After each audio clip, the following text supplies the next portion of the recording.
Score card में जाकर देखेंगे तो जरूर इंडिया वर्सेस श्रीलंका का पहला ओडीआई टाई हो गया, पर जिन लोगों ने मैच देखा है वो असल बात जानते हैं कि इंडिया एक जीता हुआ मैच हार गया और श्रीलंका ने एक हारे हुए मैच में वापसी करके उस टाई में भी अपनी जीत ढूंढ ली।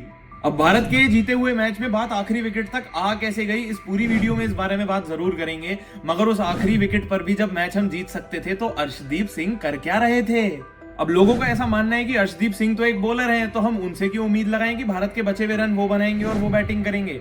अब जब अर्शदीप सिंह एक बॉलर हैं तो वो खुद क्यों अपने आप को युवराज सिंह समझ के पहली ही बॉल पे 6 रन लगाने जा रहे थे, और बचे हुए रन ऐसे कौन से रन बचे हुए थे। 1 रन चाहिए था, मात्र 1 रन चाहिए था जब अर्शदीप सिंह खुद बैटिंग करने आए थे। यहाँ पर बात सारी माइंडसेट की है कि कौन सा बैटर किस पोजीशन पे बैटिंग करने आ रहा है और तब टीम को किस चीज की जरूरत है। वो अलग बात है कि जो भी बैटर पहले आउट हुआ वो सब बड़ा शॉट मारते हुए आउट हुए, मगर एक बार जब वो सेट हो गए थे तो अपना योगदान वो ऑलरेडी टीम के लिए कर चुके थे।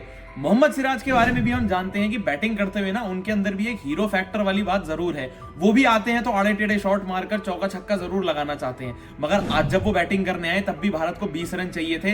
तब तक खड़े रहे जब तक भारत को सिर्फ 1 रन चाहिए था। नॉट आउट गए, 11 बॉलों में 5 रन बनाकर चुपचाप एक एंड पे खड़े रहे और शिवम दुबे को दूसरे एंड से अपना काम करने दिया।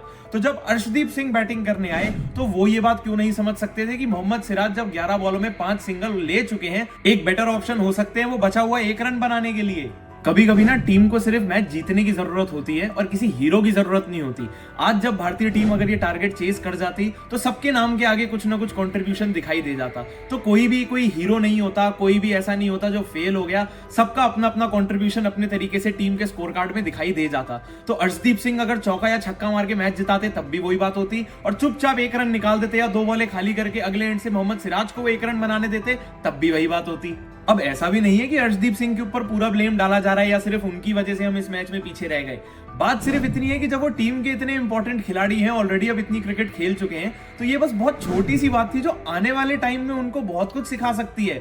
क्योंकि अब अर्शदीप सिंह तीनों फॉर्मेट्स के लिए कंसीडर किए जा रहे हैं और पीछे हमने देख लिया है कि वो टीम के लिए कितना अच्छा कंट्रीब्यूट करते हैं, फिर वो वर्ल्ड कप में हो या किसी भी सीरीज में हो। तो ये बस कुछ चीजें हैं जो शायद उनको खुद ही टाइम के साथ अपने आप में एडजस्ट करके सीखनी पड़ेंगी। अब कहानी सारी मगर यही है कि बात अर्शदीप सिंह और मोहम्मद सिराज पे तो कभी आनी ही नहीं चाहिए थी। जब टारगेट ही सिर्फ 230 रन का था तो ये तो हमारी जो अब ए बैटिंग यूनिट खेल रही है, क्योंकि एक बात मैं आप लोगों को बता दूं कि भले ही हमारी बेस्ट बॉलिंग यूनिट नहीं होगी, मगर बैटिंग यूनिट हमारी शायद यही 2025 की चैंपियंस ट्रॉफी के लिए कंसिडर करी जा रही है। क्योंकि श्रेयस अय्यर, केएल राहुल को अब टीम में वापस ले आए। इस बैटिंग ऑर्डर में अब विराट कोहली है, रोहित शर्मा है। रोहित शर्मा और शुभमन गिल ओपन कर रहे हैं, जैसा हमने 2023 के वर्ल्ड कप में भी देखा था। तो ऐसा अब इस टीम में कोई चेंज होने नहीं वाला था और अब से हमारी प्रिपरेशन चैंपियंस ट्रॉफी के लिए शुरू हो चुकी है। अब अगर सवाल यह है कि श्रीलंका ने इस गेम में अपनी वापसी करी कैसे, तो उसके लिए कहावत याद आती है, नहले पे दहला। उसका मैं आपको एग्जांपल देता हूं कि अगर हमारी ओपनिंग पार्टनरशिप रोहित शर्मा और शुभमन गिल के साथ 75 रनों की थी, जो कि बहुत अच्छी पार्टनरशिप है, वहां पर तो ऐसा लग रहा था कि हम लोग लगभग 10 ओवर पहले ये टारगेट को बहुत आसानी से चेस कर देंगे।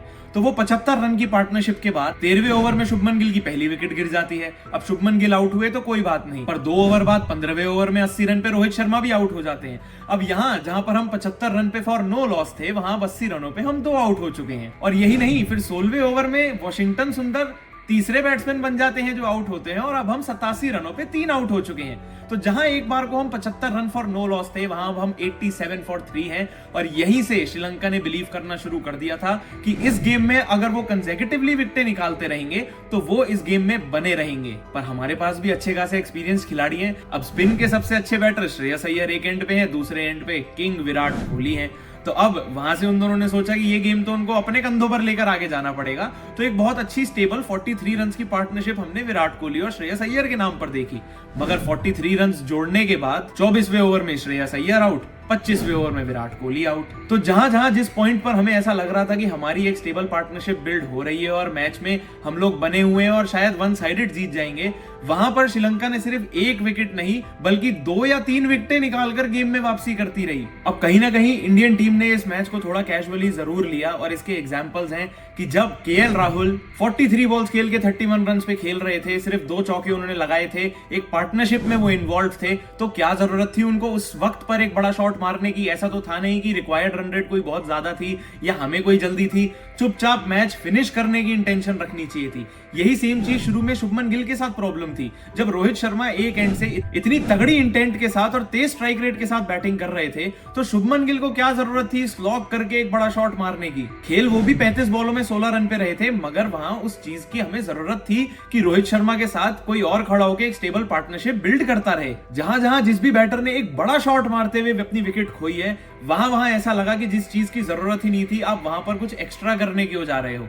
यही चीज एंड में हमने अर्शदीप सिंह के साथ देखी, यही हमने शुरुआत में शुभमन गिल के साथ देखी और बीच में हमने केएल राहुल के साथ देखी। एक बार को कहीं ना कहीं कैजुअल हम वहां भी हुए थे, जहां हमने पहली इनिंग में श्रीलंका के 178 फॉर 7 कर दिए थे और उसके बाद हमने वहां से 230 रन बनवाए हैं और उसके बाद हम आउट भी एक कर पाए। तो इशू तो कहीं ना कहीं हमारी डेथ बॉलिंग में भी आया था। पर पूरा क्रेडिट भाई दुनित वेल्लालगे को, क्योंकि पहली इनिंग में 67 रन नॉट आउट करना, दूसरी इनिंग में बॉलिंग करते हुए 2 विकेट लेना, और दोनों विकेट किसकी? रोहित शर्मा और शुभमन गिल की। वहां उनकी बॉलिंग में खास बात पता है क्या थी कि रोहित शर्मा और शुभमन गिल दोनों बिल्कुल अलग इंटेंट से बैटिंग कर रहे थे और दोनों को सिमिलर बॉल पे आउट करना एक बहुत ही खास बात थी, क्योंकि वहां पर शुभमन गिल के लिए ये बात प्रिडिक्ट करनी कि वो बड़े शॉट के लिए कब जाएंगे ये बताना बहुत मुश्किल था, और जाएंगे भी या नहीं ये भी नहीं बता सकते थे, क्योंकि सामने से रोहित शर्मा तो तेज रन बना ही रहे थे। तो दुनित वेल्लालगे ने जिस तरीके से आज परफॉर्मेंस करी है, ये बात तो साबित हो गई है कि अभी बचे हुए ओडीआईज में वो भारत को बहुत परेशान करने वाले हैं। और सिर्फ अभी नहीं, उन्होंने पहले भी भारत के खिलाफ रन करे हैं और बहुत ही टैलेंटेड प्लेयर हैं। आज बस उन्होंने वो करके दिखा दिया दोनों ही इनिंग्स में कि वो किस तरीके की परफॉर्मेंस देकर श्रीलंका को बड़े मैचेस भी जिता सकते हैं। अब भले ही हमारी भारतीय टीम ये पहला ओडीआई जीती नहीं, पर हारी भी नहीं, तो उम्मीद यही है कि अगले ओडीआई में एटलीस्ट हम लोग अनचेंज टीम के साथ ही उतरेंगे, क्योंकि गौतम गंभीर के इस नए एरा में कप्तान रोहित शर्मा के साथ सभी प्लेयर्स को टेस्ट किया जा रहा है, चैलेंज किया जा रहा है, प्रिपेयर किया जा रहा है आने वाले टाइम के लिए। और उम्मीद यही है कि बचे हुए 2 ओडीआईज में सभी प्लेयर्स एक स्ट्रॉन्गर कमबैक करेंगे और ये सीरीज भी शायद हम ही जीतेंगे। आप लोगों के क्या ओपिनियंस थे ये पहले ओडीआई के बारे में? ऐसा और क्या था जो हमारी टीम अलग कर सकती थी, या किस पॉइंट पर हम ये मैच हार गए? ये नीचे कमेंट करके जरूर बताना। कोई और सवाल हो तो वो भी नीचे कमेंट सेक्शन में जरूर पूछना। बाकी वीडियो पसंद आई हो तो लाइक जरूर करना। ऐसी और वीडियोस के लिए चैनल को सब्सक्राइब करना मत भूलना और बेल आइकन क्लिक कर देना ताकि अगली वीडियोस के लिए नोटिफाई हो जाओ। मिलते हैं अगली वीडियो में।